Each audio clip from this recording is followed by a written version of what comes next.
હાલ અમદાવાદથી એક દુઃખદ સમાચાર સામે આવી રહ્યા છે।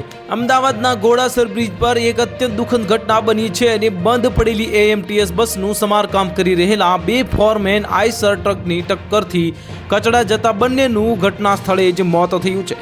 ઘોડાસર બ્રિજ પરથી પસાર થઈ રહેલી એક એએમટીએસ બસ બંધ પડી ગઈ હતી। આ બસનું સમારકામ કરવા માટે બે ફોરમેન ઘટના સ્થળે પહોંચ્યા હતા। બે બસ વચ્ચે સાંકળ બાંધીને સમારકામની કામગીરી ચાલી રહી હતી ત્યારે જ સિમેન્ટ ભરેલી એક મિની આઈસર ટ્રકે એક એએમટીએસ બસને જોરદાર ટક્કર મારી હતી અને અકસ્માત બંને બસની વચ્ચે ઊભા રહેલા બંને ફોરમેન જે દબાઈ ગયા અને ઘટના સ્થળે જ તેમના પ્રાણ પંખેર ઉડી ગયા।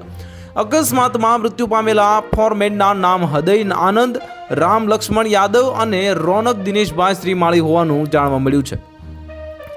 એએમટીએસ વિભાગ પાસેથી મળેલી માહિતી મુજબ બંને આદિનાથ બલ્ક એજન્સીના ફોરમેન હતા અને એએમટીએસ વિભાગ દ્વારા તેમના પરિવારજનોને આ દુર્ઘટનાની જાણ કરવામાં આવી છે અને આ અકસ્માત બાદ આઈસર ટ્રકનો ચાલક ફરાર થઈ ગયો હતો અને ટ્રાફિક પોલીસ દ્વારા ટ્રક ચાલકને પકડવાની કામગીરી શરૂ કરવામાં આવી છે।